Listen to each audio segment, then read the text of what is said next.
राजपुर नाम के राज्य में विक्रम सिंह नाम के राजा थे, जो बहुत ही दानी राजा थे। लेकिन उनकी बस एक शर्त थी, वो किसी को भी दान देने से पहले उससे एक सवाल पूछते। राजा ने शर्त रखी थी कि अगर कोई उनके सवाल का जवाब दे देगा तो राजा उसे मुंह मांगी कीमत देंगे और अपनी इकलौती राजकुमारी का विवाह भी उनसे करवा देंगे। लेकिन अगर कोई जवाब ना देता तो राजा उसे कोई दान नहीं देंगे। राजा के द्वारा इस नियम को बनाए हुए कई वर्ष हो गए थे, लेकिन आज तक कोई भी उनके सवाल का जवाब नहीं दे पाया था। अब राजा को लगने लगा था कि क्या उनके राज्य में कोई भी ऐसा पुरुष नहीं है जो उनके सवालों के जवाब दे पाए। एक दिन राजा विक्रम सिंह के दरबार में एक आदमी आता है और कहता है, महाराज, मैं एक यात्री हूँ और काफी दूर से आया हूँ।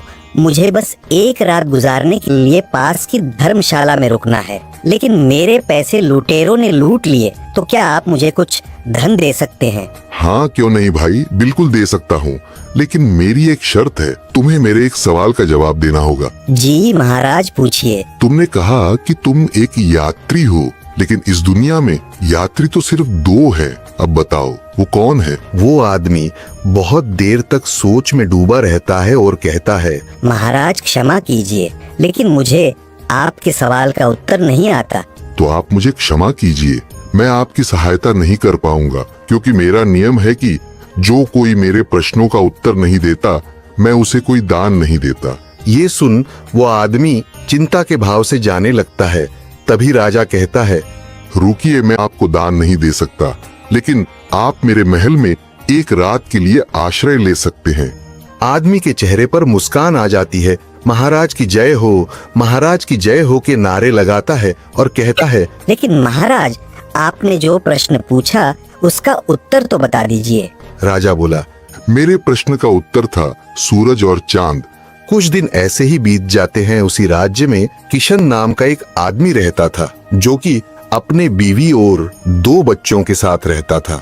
एक दिन किशन बहुत परेशान बैठा हुआ था। क्या हुआ जी, आप बहुत परेशान दिख रहे हो? क्या करूं भाग्यवान, हमारी बेटी के ब्याह की तिथि नजदीक है, लेकिन अभी तक पैसों का बंदोबस्त नहीं हुआ है। इसमें परेशान होने वाली कौन सी बात है? हमारे राजा बहुत दानवीर है, आप उनसे जाकर कुछ मदद ले लीजिए। वो सब तो ठीक है सुलोचना, लेकिन तुम्हें महाराज की आदत के बारे में तो पता ही है। वो दान देने से पहले प्रश्न पूछते हैं, और अगर उसमें से कोई भी उत्तर गलत हुआ तो वह दान देने से इनकार कर देते हैं। वो तो मुझे पता है, लेकिन मुझे अपने बेटे की बुद्धि पर भी पूरा भरोसा है। आप तो जानते हैं कि उसने इतने वेद पुराण पढ़े हैं। मुझे लगता कि मेरा बेटा उनके सवालों का जवाब जरूर दे पाएगा। आप दोनों जाइए और उनसे कुछ मदद मांगिए। बात तो तुम्हारी सही मालूम पड़ती है। ठीक है, मैं कल सुबह ही महाराज के पास मदद लेने हेतु जाऊंगा। अगले दिन किशन अपने बेटे के साथ राजमहल जाने के लिए निकल पड़ता है। राजमहल पहुंचने पर, महाराज, मैं आपके राज्य के एक छोटे से गांव में रहने वाला बाशिंदा हूँ और ये मेरा बेटा सूरज है। महाराज, मुझे अपनी पुत्री के विवाह के लिए कुछ धनराशि की आवश्यकता है। मेरे लिए आपकी सहायता करना तो हमारे लिए बहुत ही सौभाग्य की बात होगी, परंतु आप तो जानते ही हैं कि मैं दान उसी को देता हूं जो मेरे प्रश्नों का उत्तर दे। जी महाराज, मुझे पता है, कृपया आप पूछिए जो भी आपको पूछना है। मेरा बेटा बहुत योग्य है। मुझे पूरी उम्मीद है कि मेरा बेटा आपके किसी भी सवाल का जवाब दे पाएगा। ये सुन राजा बोला, ठीक है, तो मैं आपको एक कहानी सुनाता हूँ और आप मेरी उस कहानी को पूरा करना होगा, और अगर आप सही ढंग से उसे पूरा नहीं कर पाए तो मैं आपको दान देने में असमर्थ रहूंगा। जी अवश्य महाराज, कृपया पूछिए। राजा ने कहानी सुनाना शुरू की।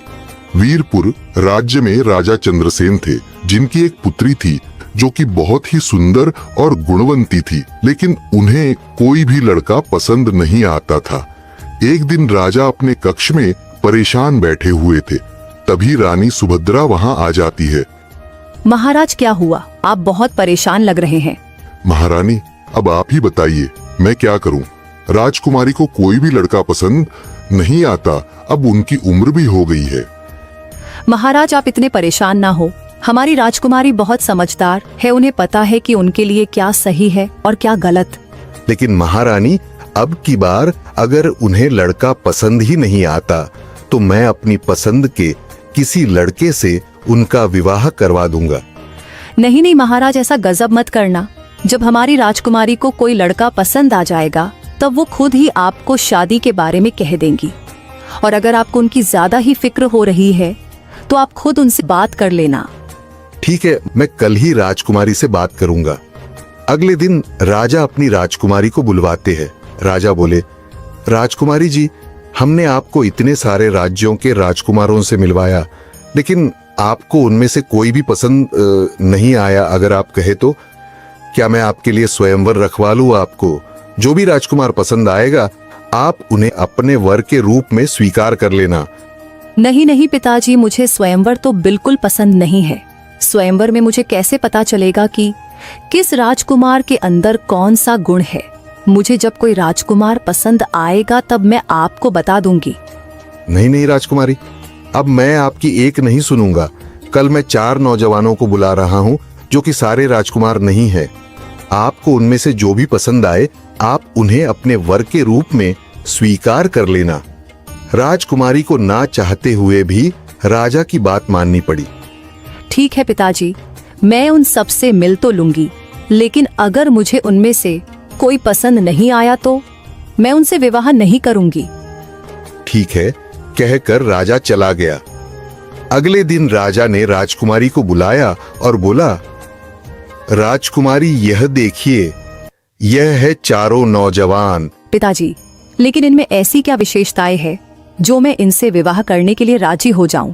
पहला लड़का बोला, महाराज, मैं कपड़ा बेचकर जितना भी धन कमाता हूँ उसका एक हिस्सा मैं देवताओं को चढ़ाता हूँ, एक हिस्से को अपने ऊपर खर्च करता हूँ और एक हिस्सा बचाकर रखता हूँ और एक हिस्से को अपनी पत्नी के लिए रखता हूँ। और यह कला सिर्फ मुझे ही पता है। अगर आप मुझसे शादी करोगी तो आपको कभी भी पैसे की तंगी नहीं देखनी पड़ेगी। दूसरा लड़का बोला, महाराज, मैं सभी पशु पक्षियों की बोली जानता हूँ। मैं किसी भी पशु पक्षी की बोली आपको सुना सकता हूँ और समझ भी सकता हूँ। तीसरा लड़का बोला, महाराज, मुझे सारे वेदों, उपनिषदों और पुराणों का भी ज्ञान है। अगर आप चाहे तो आप मुझसे कुछ भी पूछ सकते हैं। चौथा लड़का बोला, महाराज, पशुओं की आवाज निकालना कोई बड़ी बात नहीं और वेद उपनिषदों का ज्ञान भी बहुतों के पास होता है। और पैसों को कैसे और कहाँ खर्च कर करना है यह भी बहुत सारे लोग जानते हैं, लेकिन जो मुझ में विशेषता है वह बहुत कम लोगों में देखने को मिलती है। मैं शब्द भेदी बाण चलाना जानता हूँ और मेरा निशाना बिल्कुल सटीक लगता है। जहाँ से भी आवाज आती है मैं वहीं पर बाण चलाता हूँ और मेरा निशाना आज तक नहीं चुका। कहानी सुनाने के बाद राजा कहता है, तो अब आप मुझे बताइए कि राजकुमारी इन 4 में से किसे अपना वर चुनेंगी? किशन अपने बेटे से महाराज को उत्तर देने के लिए कहता है। सूरज कहता है, महाराज, राजकुमारी बहुत ही समझदार थी। जो पहले प्रतिद्वंदी है वो शिल्पी है, जो पशुओं की भाषा जानता है वो ज्ञानी है, जिन्हें पुराणों का ज्ञान है वह ब्राह्मण है, पर जो शब्द भेदी बाण चलाना जानते हैं वो एक क्षत्रिय है। तो एक क्षत्रिणी का विवाह भी क्षत्रिय से होना चाहिए। राजा किशन के बेटे सूरज की बुद्धिमत्ता को देखकर बहुत खुश हो जाते हैं और अपनी शर्त के मुताबिक राजा अपनी बेटी का विवाह किशन के बेटे सूरज के साथ कर देते हैं। दोस्तों, आपको कहानी कैसी लगी कमेंट करके जरूर बताएं। अगर आपको कहानी अच्छी लगी हो तो इसे लाइक करें, शेयर करें और चैनल को सब्सक्राइब जरूर करें। धन्यवाद। आइए सुनते हैं अगली कहानी। राम बाबू ने स्टेशन पर पहुंचने से पहले ही बेटे रोहित को फोन किया तो उधर से बेटा बोला, अच्छा पापा, मैं बस ऑफिस से निकल ही रहा हूँ, 10 मिनट में स्टेशन पहुंच जाऊंगा। आप और माँ स्टेशन पर ही मेरी प्रतीक्षा करना। इतना कहकर रोहित ने फोन काट दिया। उधर स्टेशन पर आकर राम बाबू और उनकी पत्नी सीता ने भी बड़े उत्साह से अपना बैग, अटैची आदि संभाल लिए। सीता जी ने भावुक होते हुए कहा, आज 5 वर्ष बाद हम अपने बेटे से मिल रहे हैं। अब तो हमारा सोनू भी 2 वर्ष का होने वाला है और अब बोलने लगा है। राम बाबू भी मुस्कुराकर बोले, हाँ सीता, हमें भी अपने पोते से मिलने की बहुत जल्दी है, लेकिन इन 5 वर्ष में एक बार भी बेटे बहू ने हमें नहीं बुलाया। सीता जी तुनकते हुए बोली, अरे कोई बात नहीं, अपने ही बच्चे हैं और हम अपने ही तो घर आए हैं, और अपने घर आने के लिए कोई निमंत्रण थोड़ी देता है। हम कभी भी आ सकते हैं और बच्चे अपने काम में कितना व्यस्त रहते हैं, हमें बुलाकर वो हमारी देखभाल कैसे करते। दोनों को ऑफिस जाना होता है और घर में भी हम अकेले क्या करते, इसलिए दोनों हमें नहीं बुलाते थे। और तुम्हें पता है, जब मैंने रोहित को हम दोनों के आने के बारे में बताया तो वो कितना खुश था। कहकर सीता ने अपने बेटे बहू की गलती पर पर्दा डाला। हाँ ठीक है, मैं मान लेता हूँ भाई तुम्हारी बात। अब तो घर जाके ही पता चलेगा तुम्हारा बेटा और बहू हमारे आने पर कितने खुश होते हैं। हाँ, आप फिक्र मत करिए, सब ठीक होगा। चलो अब थोड़ी देर बैठते हैं, तब तक रोहित भी आ जाएगा हमें लेने। राम बाबू बेंच पर बैठे बैठे अपने बेटे बहू और पोते से मिलने के बारे में सोच सोच कर खुश हो रहे होते हैं और सीता अपने अतीत के पन्नों में खोने लगी। 5 साल पहले बेटे रोहित और विभा ने दिल्ली में ही गुपचुप शादी कर ली थी। राम बाबू को जब पता लगा तो वह बहुत नाराज हुए थे, लेकिन माँ बाप तो ऐसे ही होते हैं, बच्चों की गलती पर उन्हें डांट देते हैं। लेकिन शायद उनकी इस बात का बेटे और बहू ने कुछ ज्यादा ही बुरा मान लिया, क्योंकि उसके बाद कभी भी ना तो रोहित और विभा अपने माँ बाप से मिलने गए और ना ही कभी उन्हें अपने पास बुलाया। लेकिन माँ तो माँ होती है। सीता अपने बेटे से बात करती रहती थी। फिर पोता होने के बाद तो उनका अपने पोते से मिलने का बार बार मन होने लगा। अब 5 साल बाद जब उनका पोता 2 साल का हो गया तो उसके जन्मदिन पर एक पार्टी का आयोजन दिल्ली के एक बड़े होटल में किया जा रहा था। बहुत मुश्किलों से इस बार सीता ने राम बाबू को शहर जाने के लिए मनाया था। तुम कितनी देर में आ रहे हो? हम स्टेशन कब से आ गए हैं? ओ अच्छा ठीक है, बस आधा घंटा लगेगा पापा। आप वेटिंग रूम में बैठ जाइए और चाय कॉफी पी लीजिए, तब तक मैं ऑफिस से निकलता हूँ। तुम अभी तक ऑफिस से नहीं निकले हो। तुम तो कह रहे थे कि 10 मिनट में आ जाओगे। अरे बाबा, एक इम्पोर्टेंट फाइल साइन करनी थी, बस निकल ही रहा हूँ। पिता की बात को बीच में ही काट कर रोहित ने फोन काट दिया। अपने पति की आवाज पे सीता अपनी पुरानी यादों से बाहर आई। अभी तक जनाब ऑफिस से भी नहीं निकले हैं, अभी आधा घंटा और लगेगा। हद है लापरवाही की। ओफो, क्यों बड़बड़ा रहे हो? आ जाएगा, काम ही कर रहा है, कहीं आवारा तो घूम नहीं रहा है। सीता ने बेटे का पक्ष लेते हुए कहा। तुम्हारी इसी आदत से मुझे चिढ़ है, हमेशा अपने बेटे का ही पक्ष लेती हो, कभी उसकी गलती दिखाई नहीं देती है तुम्हें। अरे जब इसे मालूम था कि हम आज आ रहे हैं तो क्या गाड़ी नहीं भेज सकता था स्टेशन? और फिर जब पार्टी आज है तो एक दिन की छुट्टी भी तो ली जा सकती थी। अरे छुट्टी की क्या जरूरत है, पार्टी होटल में रखी है रोहित ने। पार्टी के समय तक सब कुछ तैयार रखना सिर्फ होटल स्टाफ की जिम्मेदारी होती है। हमें क्या, हमें तो पैसा देना होता है। हाँ क्यों नहीं, माँ बाप नाते रिश्तेदार सबको चूल्हे में झोंको और खुद अपने काम में व्यस्त रहो। फिर हमें बुलाया ही क्यों? जब जनाब के पास समय ही नहीं, बड़े साहब हो गए हैं, अब हम गांव के गवारों के लिए कहाँ समय होगा इनके पास। अच्छा बस करो, सीता ने राम बाबू की बात को काटते हुए कहा। लगभग 1 घंटा बीतने के बाद राम बाबू ने फिर से रोहित को फोन किया। हेलो, कहाँ हो? बस पापा, अभी पहुंचने ही वाला हूँ, ऑफिस से निकल चुका हूँ, जरा होटल में कुछ एडवांस देकर स्टेशन पहुंच रहा हूँ। रोहित का जवाब सुनकर राम बाबू फोन अपनी जेब में रखते हुए गुस्से से खामोश हो गए। क्या हुआ, इतने गुस्से में क्यों है? अभी होटल जा रहा है तुम्हारा साहबजादा एडवांस देने, उसके बाद यहाँ आएगा। चलो ठीक है, आ जाएगा। वैसे भी अभी 11 ही तो बजे हैं, पूरा दिन पड़ा है। पार्टी तो शाम 7 बजे तक है। सीता राम बाबू को समझाते हुए बोली। राम बाबू थोड़ी देर ऐसे ही स्टेशन पर टहलते रहे। लगभग 1 बज चुका था। राम बाबू ने फिर रोहित को फोन लगाया। बहुत देर तक घंटी बजती रही, परंतु उधर से कोई उत्तर ना मिला। 2-3 बार फोन करने पर भी जब उधर से फोन उठाया नहीं गया तो राम बाबू झल्लाते हुए बोले, अब फोन ही नहीं उठा रहा है तुम्हारा लाडला? क्यों गुस्सा कर रहे हैं आप? ट्रैफिक में फंस गया होगा बेचारा, वो गाड़ी चलाए या कि आपका फोन उठाए। आधे घंटे में आने को बोला था और 1.5 घंटा तो चुका है, ये क्या तरीका है? राम बाबू के चेहरे पर अभी भी गुस्से के भाव थे। पत्नी सीता ने समझाने का प्रयास करते हुए कहा, दिल्ली का ट्रैफिक मालूम है ना आपको, आप ऐसे ही नाराज हो रहे हैं, आ जाएगा। थोड़ी देर में राम बाबू ने फिर से फोन लगाया। कहाँ हो भाई, अभी तक क्यों नहीं आए तुम? हम दोनों कब से प्रतीक्षा कर रहे हैं। पापा सॉरी, मगर मैं भी क्या करूं, जाम में फंसा हूं। पता नहीं कितनी देर लगेगी। मैं विभा को फोन करता हूं, वो आपको लेने आ जाएगी। उसका ऑफिस स्टेशन के पास ही है। जब बहू का ऑफिस पास है तो पहले नहीं फोन कर सकता था क्या? ठीक है, अब जल्दी फोन कर बहू को तू, हम भी बैठे बैठे थक गए हैं। राम बाबू और पत्नी सीता अब बैठे बैठे थोड़ा उकताने लगे थे। बेटे से बात किए हुए राम बाबू को फिर से 2 घंटे बीत चुके थे। अब धैर्य भी साथ छोड़ रहा था। झुंझुलाते राम बाबू ने कहा कि क्या तमाशा लगा रखा है? जब ऑफिस पास में ही है तो अभी तक आई क्यों नहीं देवी जी? अच्छा बेवकूफ बना रहे हैं दोनों। अरे हमें अपने घर का पता भी तो नहीं बताया, वरना हम खुद ही पहुंच जाते। बहुत जल्दी नाराज हो जाते हैं जी आप। अपना काम एकदम छोड़कर कोई कैसे आ सकता है? आ जाएगी, वैसे भी पहली बार उसे देखेंगे, अब तक तो केवल फोटो में ही देखा है। अच्छा अब कुछ खा लीजिए, कहते हुए सीता ने खाने की प्लेट राम बाबू के सामने बढ़ा दी। भूख भी बहुत तेज लग रही थी, इसलिए सब कुछ भूलकर राम बाबू ने खाना खाया और 2 कप चाय का ऑर्डर देकर फिर इंतजार करने लगे। 1 और घंटा बीत चुका था, पर अब तक कोई नहीं आया था।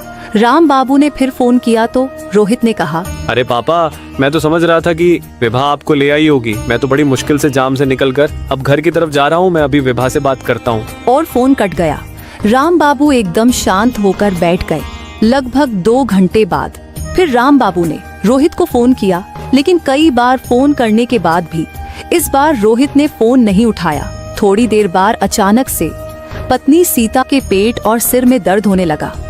पत्नी की हालत देखकर राम बाबू ने रोहित को कई बार फोन लगाया, लेकिन फोन नॉट रीचेबल बता रहा था। थककर वह भी एक कोने में बैठ गए। शाम के 6 बज चुके थे। सुबह 10 बजे से आए हुए राम बाबू बहुत थक गए थे। उन्हें समझ नहीं आ रहा था कि ये उनके साथ क्या हो रहा है। पत्नी सीता के चेहरे से पता लग रहा था कि अब उनकी तकलीफ बढ़ रही है। अब राम बाबू बेहद परेशान हो रहे थे। एक बार फिर से रोहित को फोन मिलाया। इस बार फोन रिसीव हुआ। हेलो बेटा, तुम्हारी माँ की तबीयत खराब हो रही है, जल्दी आओ। आप कौन बोल रहे हो? बेटा मैं रोहित का पापा हूँ, तुम विभा हो ना? यस, मैं विभा बोल रही हूँ, पर मैं आपको नहीं जानती और ना ही जानना चाहती हूँ। Sorry, wrong number. ये बोलकर फोन कट गया। राम बाबू हैरान व के परेशान होकर सोच रहे थे कि आखिर बहू विभा ने उनके साथ ऐसा क्यों किया। उनके चेहरे पर उदासी और परेशानी के भाव झलक रहे थे, लेकिन फिर भी पत्नी सीता को धैर्य देकर कुछ दवाइयां लेने व स्टेशन के बाहर गए। यहाँ वहाँ देखा कोई मेडिकल स्टोर नजर नहीं आया। आने जाने वाले से पूछते हुए थोड़ी दूरी पर एक मेडिकल स्टोर तक पहुँचे, परंतु मेडिकल स्टोर वाले ने बिना डॉक्टर की पर्ची के कोई भी दवा देने से मना कर दिया और पहले डॉक्टर को दिखाने की सलाह दी। राम बाबू दुखी हो रहे थे। इधर उधर देखकर भटकते हुए राम बाबू स्टेशन की ओर बढ़ गए और जेब से फोन निकालकर फिर से रोहित को फोन किया। हेलो बेटा, तुम्हारी माँ की तबीयत बिगड़ रही है, तुम कहाँ हो? उनकी बात पूरी भी नहीं हो पाई थी कि उधर से आवाज आई, सॉरी पापा, मैं अभी नहीं आ सकता। आपको पता है आज सोनू का बर्थडे है और हम होटल जाने के लिए निकल चुके हैं। ऐसा करें आप आज रात वही स्टेशन पर बिता ले। मैं कल किसी तरह भी आपको लेने आ जाऊंगा। हालांकि कल भी मेरे ऑफिस में जरूरी मीटिंग है, पर मैं कैसे भी टाइम निकाल लूंगा।